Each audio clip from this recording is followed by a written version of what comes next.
surprise, Scripture actually tells us that everything she said is nothing but a pile of bovine excrement. You're harshing the love, man.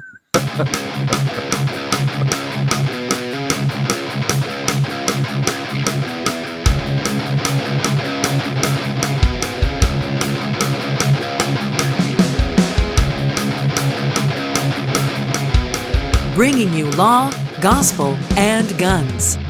Welcome to Armed Lutheran Radio.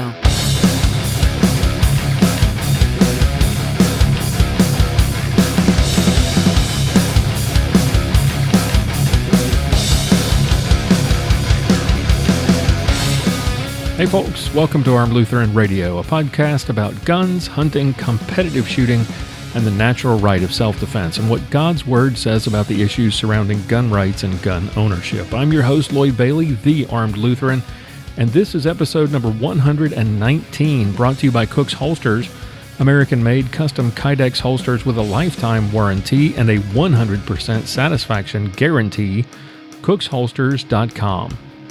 Again, welcome to the show. Sorry we're running late again this week. It's just been such a busy weekend. Happy Mother's Day to all the mothers in the audience. I hope you had a wonderful weekend, and a special Mother's Day wish to the mothers of Armed Lutheran Radio's contributors and to Mia Anstein. I attended Grant Cunningham's threat-centered revolver class at Mission 160 in Whitewright this weekend. How did I manage that on Mother's Day weekend? Well, when I was helping Grant choose a date for the class earlier this year, Grant wanted a weekend in May or in June. And I looked at my calendar and I found a couple of dates that didn't conflict with events at the range or other matches that I had already signed up and paid to shoot. And this was long before my gallbladder issues resulted in me canceling all of those things. Anyway, I failed to look at a holiday calendar. So the May date that was chosen in hopes of milder weather just ended up on Mother's Day weekend. And I didn't realize it until weeks later, and by that time, I'd already committed to attending and to helping with the class, and Grant had already publicized it, and we had 6 or so students already signed up, and Grant had all of his travel arrangements made. So, long story short, make sure you're more careful, and when you're looking at a calendar and making plans in the future, make sure that your calendar includes holidays. So we ended up doing our Mother's Day dinner on Friday and gifts and all that good stuff. Honey, I love you. I'm sorry I'm a goofball. I really have an awesome wife who is an amazing mom. And the problem with days like Mother's Day and Father's Day is that we really shouldn't be celebrating them once a year. We should celebrate our mothers and our fathers and our wives and our husbands every day. God has given us one life on this earth and one special person to share that life with. And we've got one mother and one father, and we should cherish and honor them 365 days a year. I know it's hard with all the hustle and bustle of life. I know I fail to do it as often as I should. But think about it and let those people know how much you appreciate them as often as you can. I mentioned last week that 4 of us attended the NRA Annual Meetings in Dallas. And the show was, like I said last week, it's huge. We saw some really cool stuff. We talked to some interesting people. We got to meet Mia face-to-face for the first time and got our hands on some really cool guns. And in today's show, it's all about that experience at the 147th Annual NRA Meetings. We've got some interviews with Lionheart Industries, with SAR USA, with Bergara USA, and a special roundtable with Aaron and Sgt. Bill discussing our experience at the show. Mia wasn't able to join us. She was moving her daughter Leah into her first apartment, so she had a busy week, and she will be back with us next week as we get back to our regular schedule. And speaking of Mia and Leah, their podcast, Mac Outdoors with Mia and Leah, and this podcast, and 15 others, are proud members of the Self-Defense Radio Network. Be sure to check out all the great content at selfdefenseradio.net. All right, we'll be back after a quick timeout with our NRA Annual Meetings follow-up show right after this on Armed Lutheran Radio. Guys, let me take a moment to talk. I want to get a little serious here for a moment. Something really important that you need to consider if you carry a firearm for self-defense. You need to consider legal protection, because if you end up in a fight that ends up resulting in you having to discharge a firearm, even if you don't discharge your firearm, go back and listen to my interview with Paul Lathrop a couple of years ago. Listen to my interview with Marcus Weldon last year. If you are involved in a self-defense shooting situation, even a situation where you threaten to use a gun but don't actually pull the trigger, you may end up in a legal fight after the fact. Even if you're cleared of all wrongdoing, you may find yourself being sued for simply defending yourself. You need to take precautions and to protect yourself and your family. And the way I do it, what I trust, is the Armed Citizens Legal Defense Network. Go to armedcitizensnetwork.org and check them out today. They provide legal protection. They provide money to get you out to cover bail. They provide initial retainers for attorneys. They recommend attorneys for your use in case you ever need to use this service. God forbid you ever do. We carry a gun every day because we hope we never have to use it. This is the same thing. It's a very small fee per year. It's absolutely worth it. Check them out, armedcitizensnetwork.org. It's the Armed Citizens Legal Defense Network. Use the promo code ARMEDLutheran25 and you'll save $25 off your first year's dues. Check them out today. Don't delay. If you're carrying a gun for personal protection, you cannot afford to not have some sort of legal protection as well. Armed Citizens Legal Defense Network, armedcitizensnetwork.org. All right, we are here at the NRA Annual Meetings in Dallas with Frank from SAR USA, and I'm a proud owner of several SAR guns. Tell me a little about what's new from Sarsilmaz and SAR USA, and what am I looking at here? This looks awesome. Well, currently we got a lot of models that have been imported before. We do have our new SAR 9, as everybody knows, it's just been introduced this year. First time in the U.S., first time in the civilian market. Going over real well, everybody's loving them. Yes. Along with some of our older models that have been through here, people are still loving them. Full steel K245s and ST9s. And this is awesome. What is this? This is the K12. K12 Sport. We're in the process of getting that approved now. Hopefully we'll have that available shortly. A lot of people are loving that. Entry-level race gun. Yes. Coming in, it's going to be $749 as suggested MSRP. It's going to come with 2 weighted mags. The weighted base is on the mags already, so you don't have to worry about nothing. The price point and the quality on these guns I've been really impressed with. And everybody who's gotten their hands on one really likes them. What is the hot seller right now? I know the SAR 9 is fantastic. It has a really neat kind of a VP9 feel to it, but not a VP9 price. You get the same quality and a really good feeling gun in the hand. It fits the hand really well. Yes, and it comes with the interchangeable backstrap and side panel, so it fits a lot of people's hands. We do sell it with the medium-sized grips on there, which fits about 90% of people's hands really well. So there is that additional option if you do need it. The K245, really popular. A lot of people love that gun. Full steel gun, 45 ACP.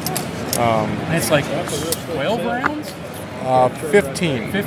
I think it's 15 and 1. 15 and 1 in 45, and I was amazed at how well that sits in the hand too. I expected from the pictures I've seen of it that it would just be this giant beast. It's really not uncomfortable at all. No, not at all. It's a real streamlined gun. It's sleek. For the double stack magazine, you expect that wide grip, and you really don't get it when you put it in your hand. It feels great. So talk about rifles and shotguns. Rifles and shotguns, we're not going to ring in just yet. We're still working on importation for those. We're going to get in a lot of the pistols that have been in here. Some of the stuff that we haven't had yet, we're going to be working on getting in, then we'll move into that line of stuff. Okay. What's the next pistol coming that you're working on importing? We're working on the K12 Sport for sure. It's got a $749 MSRP, and it's tricked out. That is such a fantastic gun. Yep. aluminum magwell, flared base, side panels. It's tricked out. It's really nice firearm, especially for the price. You can't beat it. Yep. PL8s, P8 S's, some of the similar to the B6s, but it'll be all steel frame. Some will be ported barrels, ported slides, various lengths, full size, compacts. And those are coming. You got any idea yet? I do not have an exact ETA on those yet. Hopefully sooner than later, though. Yes, absolutely. We'll keep an eye out. Thank you, Frank. I appreciate it. Hey, no problem. All right. Hey, if you're like me, you like shopping at gun shows. No pressure from sales staff, no need to bother them to ask to look at stuff. You just pick stuff up and dry fire it and look at it and hold it. Imagine if you could get that experience at your local gun store, where you don't need to bother anybody. You don't have to ask people for help if you don't need it. You don't have salespeople hovering over your shoulders. Well, this is what it's like when you shop at G4G Guns. Cassie and Patrick Coburn are the owners, and you've heard them on the program before. They are absolutely awesome people, and they'll help you find exactly the right gear for you. But there's no sales pressure. You just browse the store, you pick up and hold anything that you want to look at without asking permission, just like at the gun show. And once you've found the gun you want, or if you actually do need assistance, Patrick and Cassie are there to help.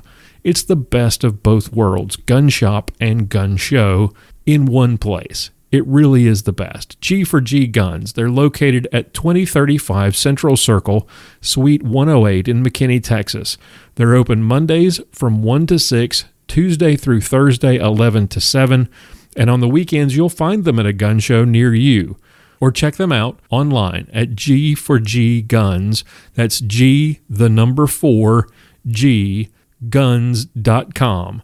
G4G Guns, the gallery for great guns. G4GGuns.com.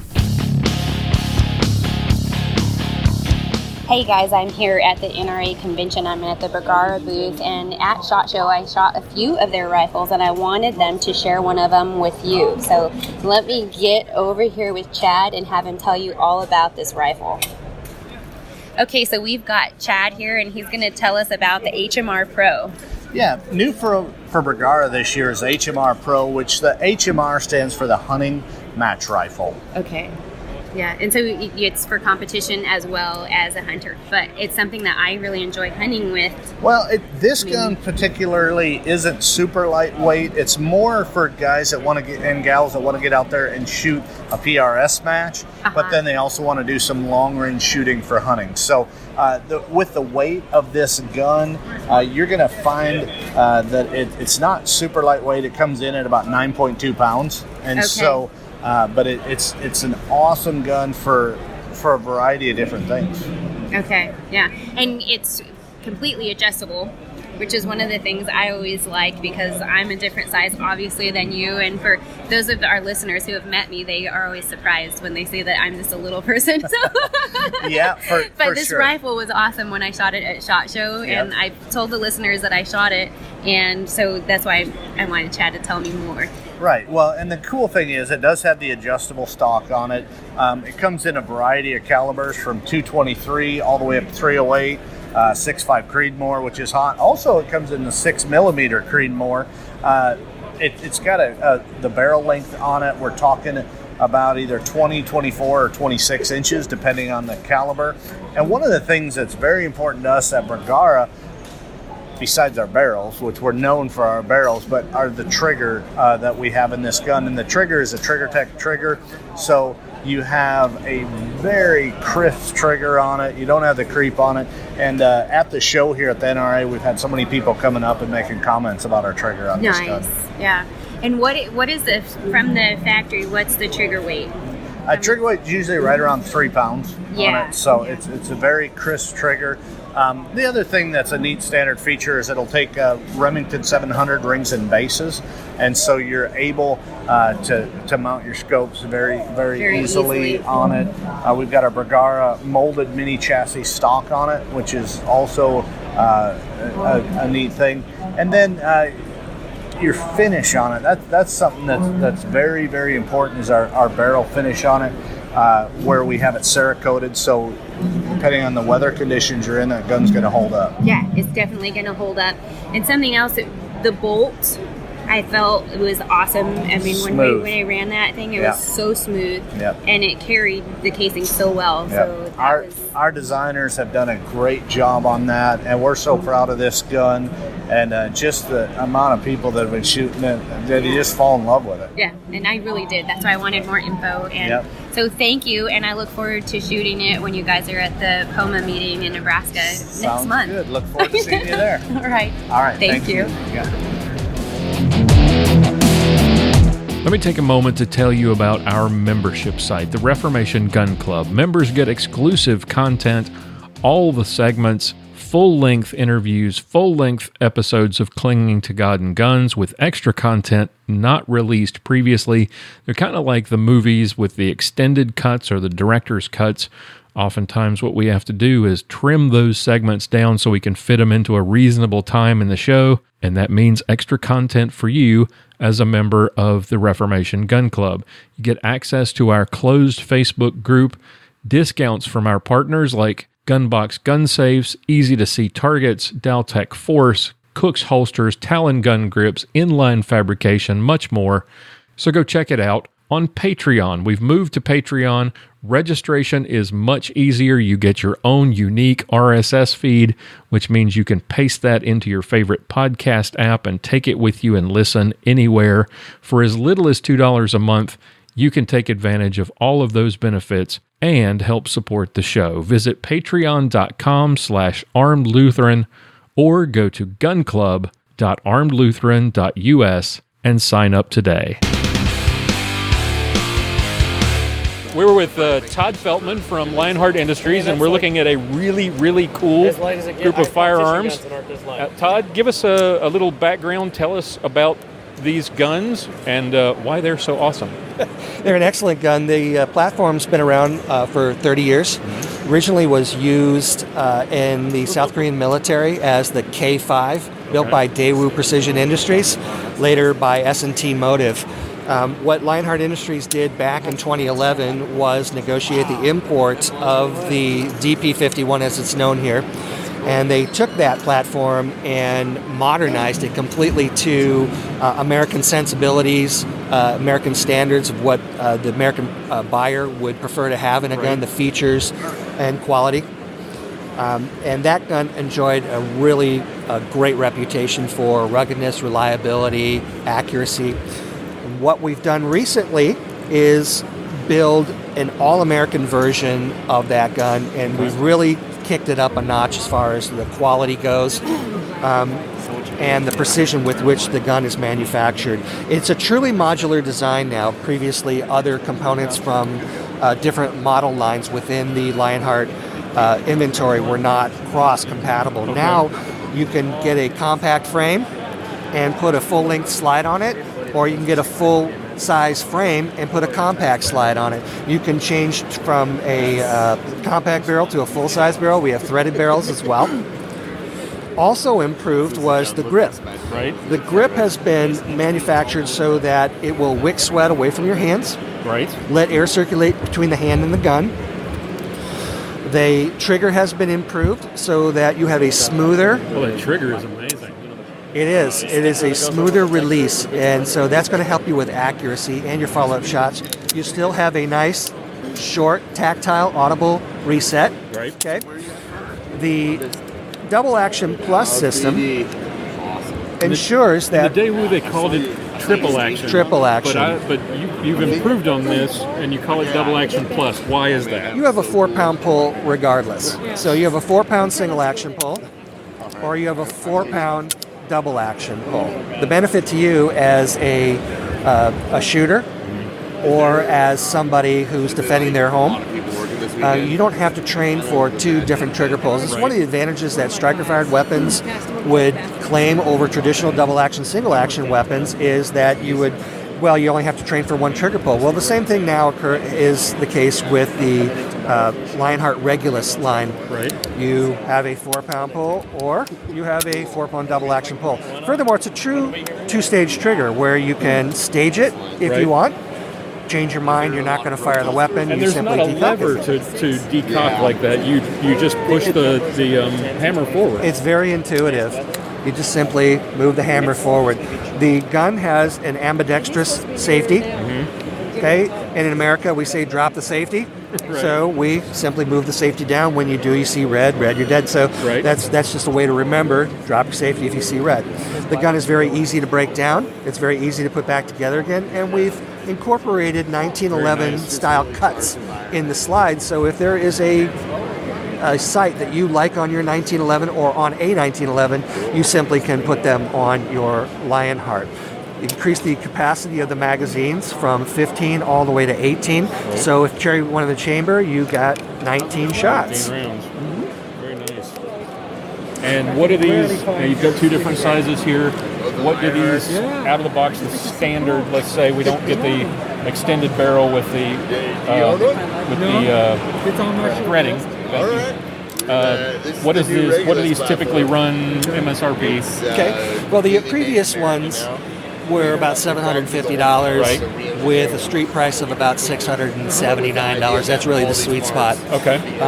These guns are significantly upgraded. We have improved Cerakote system on there too, which is even more durable. Right, I noticed you have lots of different colors. Nice. The barrels are upgraded. So they're looking at, and it hasn't been officially priced yet, but we're looking at about $14.95 for the gun. Awesome.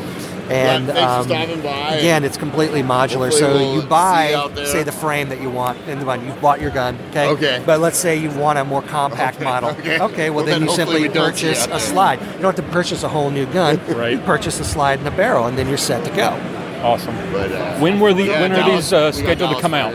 Well, I'm told that they're going to be out in the summer. Okay. These were just created official, unveiling is today.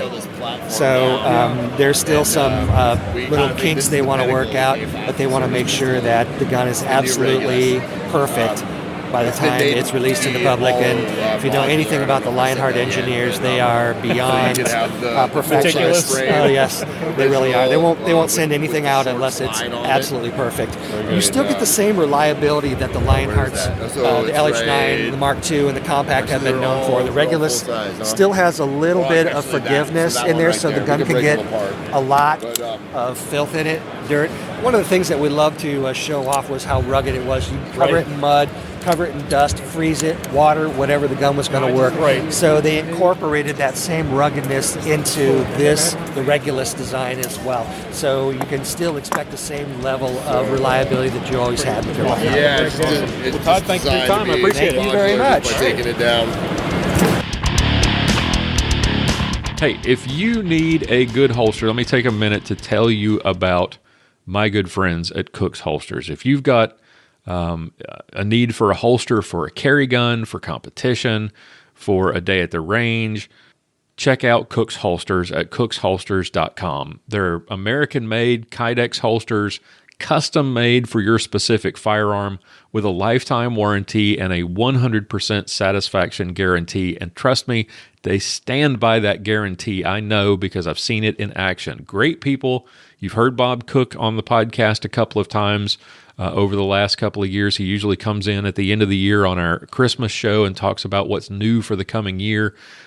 He makes a fantastic product, and you will not be disappointed. Trust me, I have been using their holsters for years. I found them when I started doing reviews of holsters back when, in the pre-podcast days, back when I was blogging, and I love the product, and I trust it with my own life. You should give them a shot as well.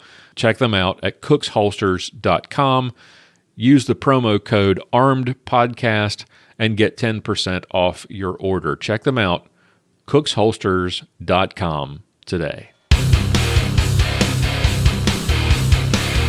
Well, welcome back to Armed Lutheran Radio. As I mentioned last week, the cast of Armed Lutheran Radio, minus, of course, Pastor John Bennett. Unfortunately, we attended the National Rifle Association's 147th annual meetings in Dallas. Today, I'm joined by, well, I was supposed to be joined by 3 members who attended last weekend to talk about our experiences, but only one showed up. Well, one of them got called away on Bill is actually on a he's fighting crime as we speak. He was here earlier. Aaron Israel is with us. Welcome to the show, Aaron. Hey, what's going on? We're going to have to hold down the fort. We can do it. I think we can make it. All right, let's start first. Overall impressions. This was not your first NRA meeting, but it was, I think you mentioned you felt weird not being sort of in the suit as part of, Rob Pincus's entourage doing his presentations and stuff. You were just able to walk around and take it all in just like everybody else. What did you think of the show? I had a good time. Yeah, like you said, usually in the past when I've gone, I was in Kentucky a couple years ago and then Tennessee before that. And Rob would present as part of the Personal Defense Network. He would do a lecture like in one of the lecture halls. So we would work that lecture and then help sell merchandise. And he's real big into looking fancy when he's on the floor. If you ran into him, you probably noticed that he's way overdressed compared to everybody else. So he wanted us to be way overdressed too. So, of course, walking around those convention floors in loafers is not particularly comfortable. Oh, so I can't imagine. Nice. Yeah, this time I got to wear just my normal tennis shoes and just kind of go around and really enjoy the show and not have to worry about, where I needed to be or anything like that. So I think I got to see more of it than I probably did the past couple of times that I went. So. Right. It was good. So, so how did this compare? I know they said every year there's more people attend. How did this one compare to the previous ones that you've been to?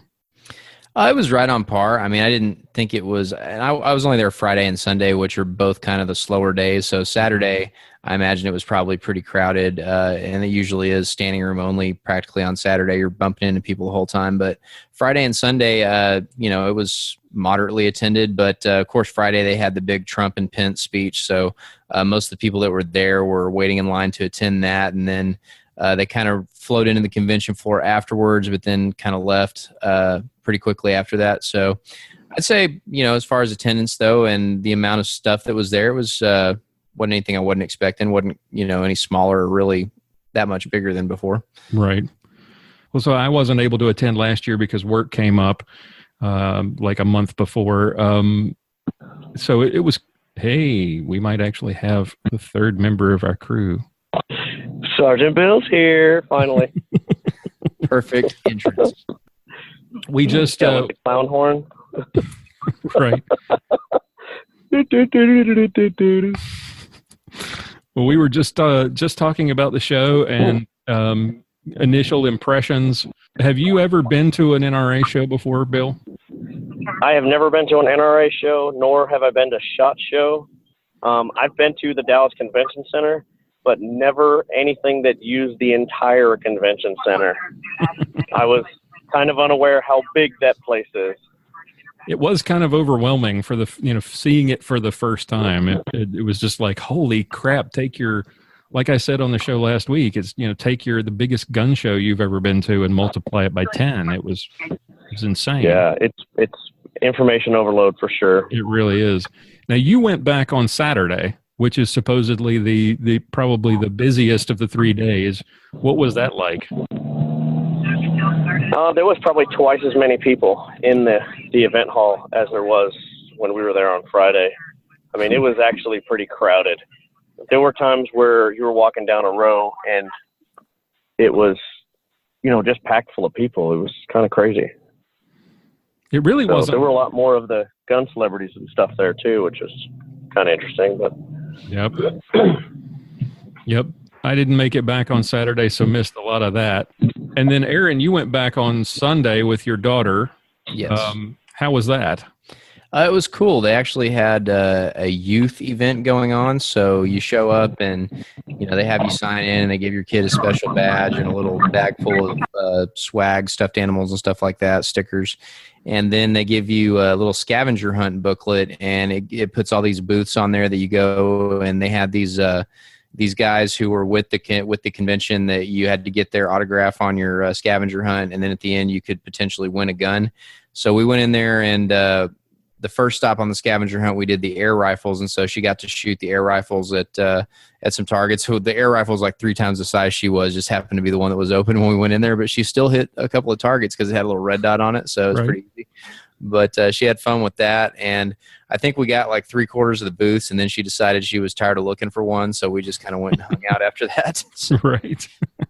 There was a lot of cool stuff. So let's talk about some of the stuff that we saw. What did you see that impressed you in terms of products that from the different booths that we saw either on Friday or on Saturday?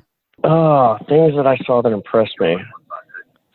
There was a lot of neat products, and I think the best part about the whole thing was that you get to put hands on everything. I mean, there was a couple things that were new and kind of innovative, but there wasn't a whole lot of things that were really, what I would call new and innovative. That Lionheart pistol, is that what it was? A Lionheart? Yep.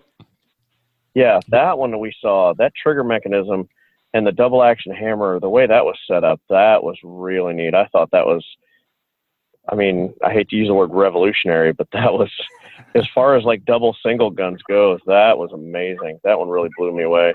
There was some other stuff that was kind of neat. I mean, to be able to go to like the CZ booth and see the CZ custom guns or like Wilson Combat, unless you know somebody that has a Wilson Combat, you usually don't get to put hands on them. And they had like 30 of them on their board. That was amazing. Not to mention I was standing there drooling over a Hackathorn model with Ken Hackathorn 5 feet away from me. How about that? And I kept telling him, I was like, hey, your gun's the best one. And he was just giving me a thumbs up while he was talking to somebody. So it was, but as far as like the innovation stuff, there was, I mean, maybe like the Mossberg and the Remington magazine fed pump shotguns, those were pretty cool. But I mean, that's not really innovative. I mean, you're talking about something that's kind of really been around for like 20 years. They just haven't really developed it with the bigger companies. Haven't figured out a way to make it reliable. Yeah, and it's always been a magazine issue. So, I mean, they've had, semi-auto versions, the AK style 12-gauge shotguns, but a pump style, I mean, Remington had a pump style a few years ago that they were selling as like a rifle. And it was okay.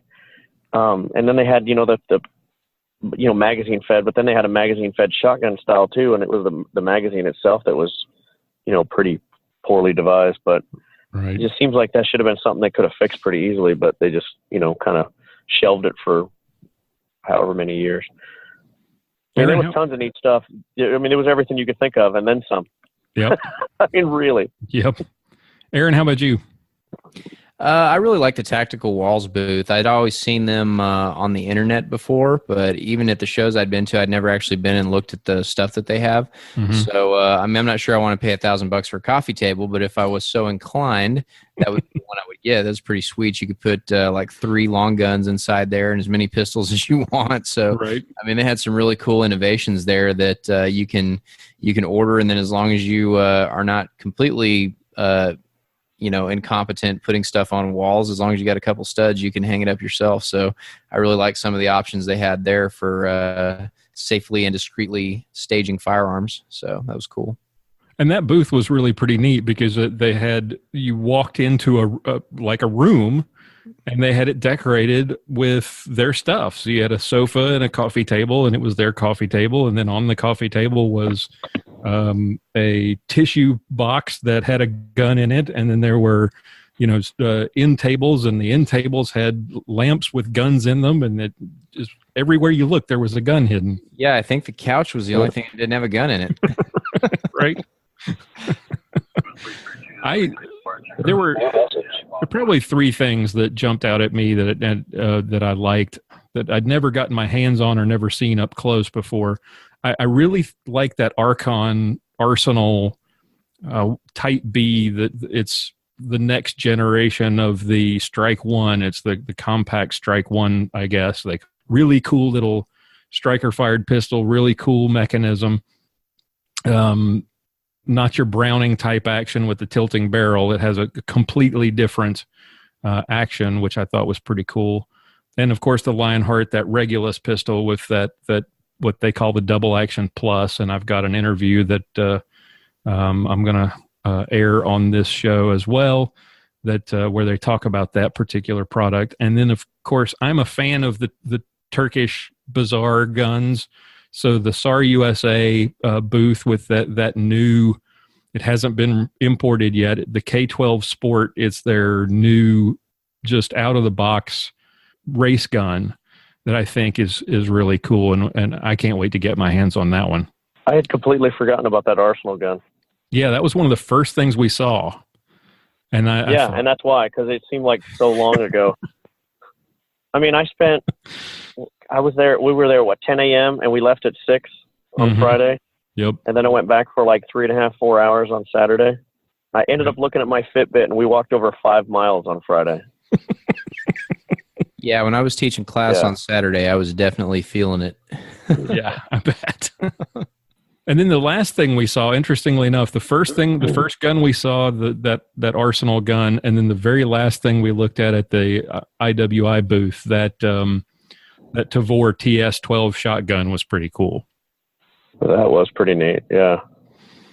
That revolving plug deal, that was fantastic. Yeah, you just you push a little you push a button on the trigger guard, and it allows you to rotate the magazine tubes to switch from empty to a new full tube. It was really pretty cool. And unlike the KSG, the Kel-Tec shotgun, being a bullpup, a lot of times they load from way back up, almost under your armpit. This one, the plugs, the tubes, loaded right in front of the trigger guard from either side, which that's fantastic. I mean, Tavor and IWI are really kind of known for making their guns very user-friendly and very ambidextrous. And that gun was about the most ambidextrous gun I've ever seen. It was pretty cool. So anything you guys saw that was disappointing, where you said, wow, here's this big name or here's this exciting company, and they really didn't bring much or didn't excite you much with what they had? No, I mean, I hate to say it, I was kind of expected. I mean, everything was, bigger and kind of flashier and stuff than I kind of expected. But as far as the guns and the tech and everything that they had, there wasn't a whole lot of stuff that I went, oh my God, I've never seen that before. Or, because a lot of this stuff, they all premiered at SHOT Show. So, you get to see all these YouTube videos and hear all this stuff about all the new toys and, new gadgets and new guns and gear and all that stuff from SHOT Show, knowing full well that you may not ever get to put hands on them for a year and sometimes later, depending on the manufacturers. Right. And to be able to go to the NRA show and they had them there, like you said, that IWI shotgun, they haven't even really done production on that yet from what the guy was telling me. They're hoping to get some shipped into this country by the end of this year. Yep. And that's kind of, what it's going to be like. But that's to just be able to get a hold of something like that that's so, on the forefront. That was kind of neat. But as far as, what everybody had, all their displays and this and that, it was like a manufacturer's gun show. It was right, kind of what I was expecting. Aaron, how about you? The media room was pretty weak. It really was. Yeah, it was. There wasn't much in there. So, no, but other than that, the exhibits were, like Bill said, kind of what you'd expect. You got to put your hands on everything. And if you wanted to meet gun celebrities, there were certainly plenty of them to wait in line for. So I think it was what people want to see at the NRA show. So it was good. Yep. Hey, Lloyd, one thing I can say that I just kind of thought of was, and this was in 2 booths I got to do this, but several other booths you could do this. Where else can you go where you can talk to, marketing directors or vice presidents of this and that? And I got to talk to Andrew Finn, vice president or something or other from Troy Industries, and they were talking about their new pistol caliber carbine rifle in 9mm, and he was genuinely listening to what I said as far as, he's asking, what do you like about it? What do you not like about it? How would you change this? How do you think we should market this? I mean, he was even taking notes. That blew me away. We went over to the SIG booth, and my wife and I were looking at some of the SIG 320s and the difference between, and then the Legions. And my wife goes, I wonder why they haven't done a 320 Legion. And we were talking to one of the reps there, and he goes, you're not the first person to say that. And then he turns around, he points. He goes, you see that guy over there? And I go, yeah, Phil Strader. He goes, yeah, he's our director of marketing. And I go, and the past US PSA president?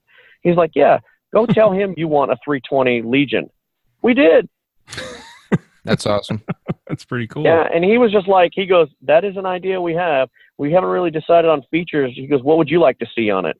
And that, I mean, I was just like shocked for a second. I was like, like he didn't even ask who we were. He was just asking what we wanted on it. I was like, wow. Yep, that's pretty cool. Yeah, speaking of running into celebrities, when I was there on Sunday, my daughter, of course, was begging for food like she does 5 minutes after we get anywhere. Guess who came through with the snacks?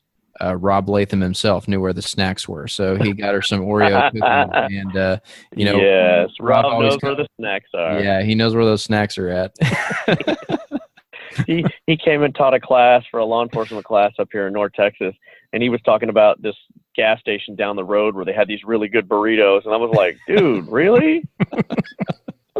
That's awesome. Like, Rob Latham wants to eat gas station burritos. Okay. All right. Just a regular Joe. Yep. I was disappointed that, well, I wasn't disappointed. There were a couple of things that I kind of jumped out of, made me scratch my head, I guess. And one was that Mossberg shockwave in 410. Why would you even, why? That one didn't make any sense. It's a good snake gun.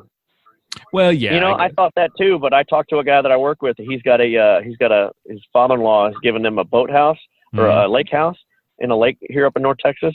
And he was asking about the shockwaves, what calibers they came in, because that's what he wants it for, a snake gun that he could put in his golf cart. And I was like, dude, that's perfect for that, really. You're up close. There's a water moccasin. You don't really need to aim. You just boom, done deal. I'm just picturing, Rodney Dangerfield with a cut-off shotgun in his golf bag and riding around. And when you said golf cart, that was the first thing I thought. Yeah, but I mean, you think about it. Who really wants, what is that, Taurus Judge or the Smith & Wesson Governor? Who really wants a revolver that shoots 410 shotgun shells? Well, the same people that buy those are buying shockwaves like they're going out of style. And I haven't shot one yet, but everybody I know that I've talked to that's shot one, they said the 12 gauge is a beast. The 20 gauge is better, and I can imagine the 410 is going to be, nice. And they all say the same thing. If you ever really had to use that in a self-defense scenario, it's going to be within like 5 yards of you because you can't really aim it very well. So we were all strapped, so we weren't able to attend the NRA ILA forum, even if we wanted to. They weren't going to let us in. But we saw Trump, of course, on the big screens in the exhibit hall. Any of you, either of you, check out the speech later or read excerpts from it? Thoughts on what he said in that speech, Aaron?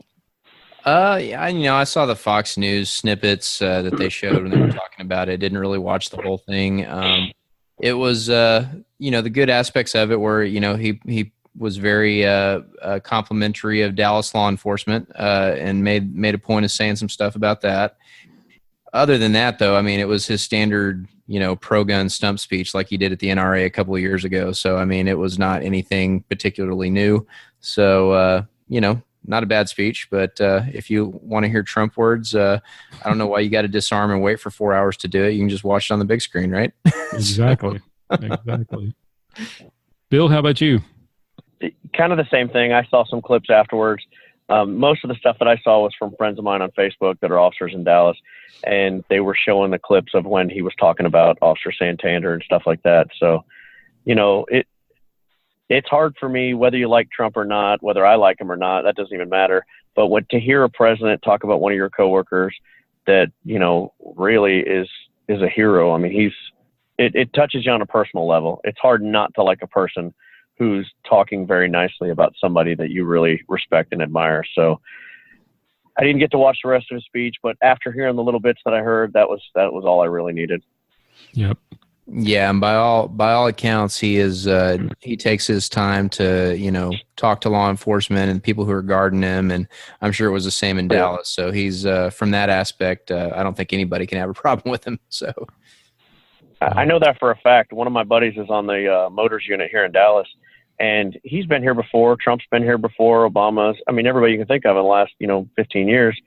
And he said the same thing about Pence and Trump. They literally go out of their way to come over and talk to and shake hands with every officer in the motorcade that's protecting them, takes pictures with them individually, does a big group photo in front of Air Force One. And he made it very abundantly clear that Trump and Pence go out of their way to show their appreciation for those that are, that the Clintons would have just kind of looked down on because they're just a hired help. Right. Yeah. Yep. And you and your wife had a pretty tough week leading into NRA, and it was interesting to see how many people recognized you two as Dallas PD and took the time to talk to you about how things were going and about what had happened in the previous week. Oh yeah, it was really nice. It was definitely needed. It's nice to be in a kind of a thankless job like we're in most of the time, to get around some people that actually appreciate you and you're thankful. And I mean, even when you meet people like, I can't think of his name right now. What was the guy we talked to from Top Shot? Chris Sereno. Chris Sereno. That guy blew me away. I mean, for his being so down to earth and being so like, I thought he was going to hug me at one point when we were talking about, the officer and everything that's gone on the weeks prior to the NRA show. Mm-hmm. And, and I got that from lots of people that I've never even met before. And it's I don't care what anybody says in the media, how horrible Republicans are or the NRA or any of that kind of stuff. The continuing theme that I see in the shooting sports, that I see in the NRA with people that I meet in the gun industry, is their conservative values. They're people that are down to earth and they care. And it's nice. It's really nice. Yep. Speaking of, now you guys were at the show at different times. I didn't go back on Saturday. When we were there on Friday, it was like, 4 protesters out front. Did it change any? No, I saw the same 4 people, I think. That was about it. It was sad. Yeah, I didn't notice anybody on Sunday. So, if they were there, they weren't close to the building. So now, having an insight to that, I know that the bulk of the protesters were at our city hall. Okay. But I think the highest number that they said at any one point over the 3 days or 4 days was 2,000. And I think they said greater than 80% of those were pro-Second Amendment supporters. Yeah, so they weren't really protesting; they were counter-protesting. Yeah, I had read somewhere accounts of somewhere between 50 and maybe 200 people that at that thing about 4 or 5 blocks away that Alyssa Milano was at on Saturday. But that was with it. Her armed detail. Yes, and 200 whole people. Yeah. Yep. Countering the 87,000 that came for the NRA with 200 anti-gun protesters. All right. Next year, as I understand it, the show is in Indianapolis. Is that right? Yep.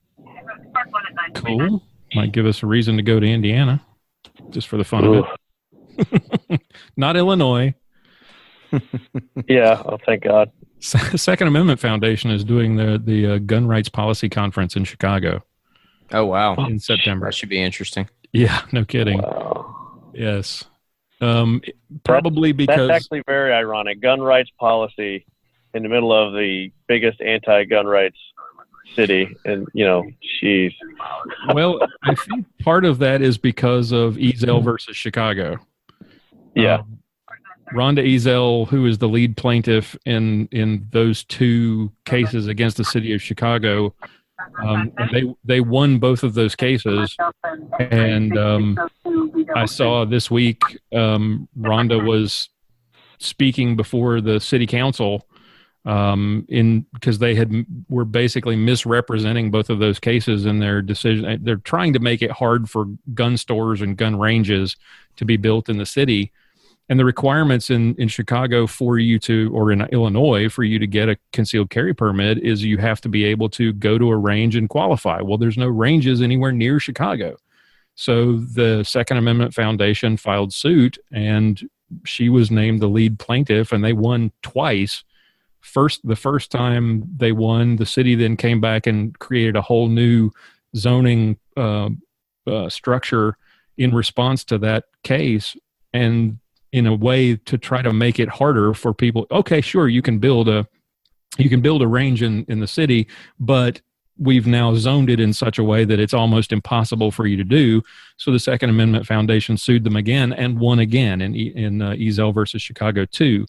So they're still fighting that fight, trying to get a gun range built in the city, and that's why I guess the Second Amendment Foundation is going back. Yeah, that makes sense. Yeah. Yep. Well, I think that kind of wraps it up. Any final thoughts on the show? I had a great time. I kind of wore myself. I think I was a little more than I was expecting, and I think I overdid it on Saturday, but I had a great time. Yeah, I had a great time too. I'm nursing a sore knee from a class a week or two before that. I still am, and I wish I was feeling better so I could have walked around more.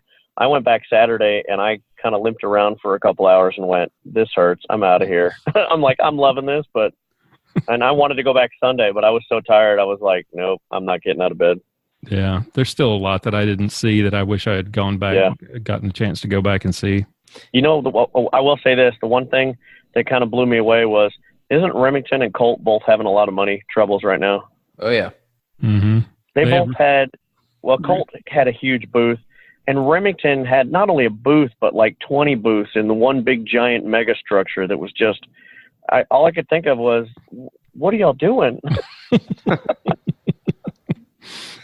Like, go cheap. Come on, save some money. Get a corner booth. Exactly. Yeah. All right. Well, thank you guys for joining me. I really appreciate it. All right. That's going to wrap it up for all of us here. And if you've got any questions or any comments about the show today, be sure to visit our feedback page. Leave us a message or a voicemail or send us an email. We'd love to hear from you. Thank you all for listening. Pastor Bennett will be back with us next week when we're back in our regular schedule. Until then, keep shooting, keep praying. We'll talk to you next time.